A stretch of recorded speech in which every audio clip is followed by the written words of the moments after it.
ଶୁଣ ଶୁଣ ଶୁଣ କାଲି ଆମ ଗାଁରେ ଗୋଟେ ପ୍ରତିଯୋଗିତା ହବ। ସେଇ ପ୍ରତିଯୋଗିତାରେ ଯିଏ ବି ତାହାର ସାଇକେଲ ଗାଡି କାର ମୋଟର ସାଇକେଲ ନେଇ ଆସିବ ଆଉ ଯିଏ ସେ ରେସରେ ଜିତିବ ତାକୁ 1 ଲକ୍ଷ ଟଙ୍କା ପୁରସ୍କାର ଦିଆଯିବ। ଶୁଣ ଶୁଣ ଶୁଣ। ଆରେ ନାଲି ଭାଇ, କଣ ସତରେ ନା? ଆରେ ତାହେଲେ ତ ଏଇ ରେସଟା ମୁଁ ହିଁ ଜିତିମି। ମତେ ପଇସାର ବହୁତ ଜରୁରତ ଅଛି। ମୁଁ ସେଇ ପଇସା ନେଇ ମୋ ପୁଅକୁ ପାଠ ପଢେଇବି। କଣ ସତରେ ଲାଲି ଭାଇ ଆମ ଗାଁରେ ରେସ୍ ହବ? ରେସ୍ ହେଲେ ବହୁତ ଭଲ ହୁଅନ୍ତା। ଆରେ ମୁନି ଚଢେଇ, ତୁ ଏ କଣ କଥା କହୁଛୁ? ତୁ ସେ ରେସରେ ଜିତିଯିବୁ? ଆରେ ଆମ ପାଖରେ ଗାଡି, ମୋଟର ସାଇକେଲ, ରିକ୍ସା, ଟ୍ରକ୍ ସବୁ ଅଛି। ଆମେ ରେସ୍ ଜିତି ପାରୁନେ, ତୁ ଜିତିଯିବୁ। ଦେଖିବା ଆଉ। ଆରେ ହଁ ଭାଇମାନେ, ମୁଁ ସେଇ ରେସ୍ ଜିତିକି ଦେଖେଇବି। ସେ ପଇସା ମତେ ବହୁତ ଦରକାର, କାରଣ ମୁଁ ସେ ପଇସାରେ ମୋ ପିଲାକୁ ପାଠ ପଢେଇବି। ଆରେ ହଉ ହଉ ମୁନି ଚଢେଇ, ଦେଖିବା ଏଇ ରେସରେ ଏଥର କିଏ ଜିତୁଛି। ଏଥର ତ ମୁଁ ହିଁ ଜିତିବି, କାରଣ ମୋ ବାପା ମତେ ଗୋଟେ ନୂଆ ବାଇକ୍ ଆଣି ଦେଇଛନ୍ତି। ଆଉ ସେ ବାଇକ୍ ବହୁତ ସ୍ପିଡ ଚାଲୁଛି, ସେଥିପାଇଁ ମୁଁ ହିଁ ଏଇ ରେସଟା ଜିତିବି।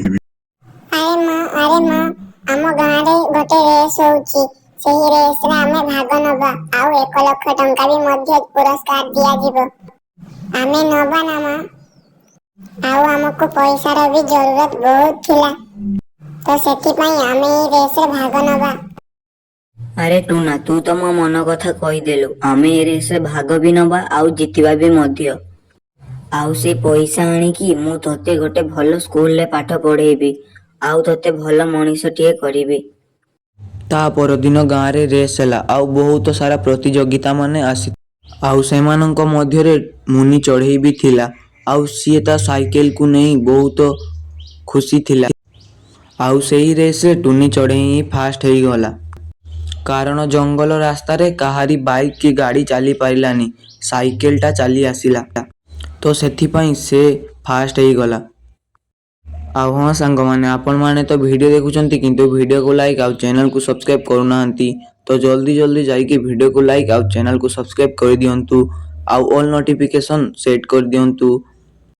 ଆମେମାନେ ଯେତେବେଳେ ବି ଭିଡ଼ିଓ ଅପଲୋଡ଼ କରିବା ପ୍ରଥମେ ଆପଣମାନଙ୍କ ପାଖକୁ ହିଁ ଯିବ, ତ ସେଥିପାଇଁ ଭିଡ଼ିଓକୁ ଲାଇକ୍ ଆଉ ଚ୍ୟାନେଲକୁ ସବସ୍କ୍ରାଇବ୍ ଆଉ ଏମିତି ସୁନ୍ଦର ସୁନ୍ଦର ଭିଡ଼ିଓ ଦେଖିବା ପାଇଁ ଆମକୁ କମେଣ୍ଟ କରନ୍ତୁ ଆଉ ଆମେ ଏମିତି ସୁନ୍ଦର ସୁନ୍ଦର ଭିଡ଼ିଓ ଆଣିବୁ। ରହିଲି, ଜୟ ଜଗନ୍ନାଥ।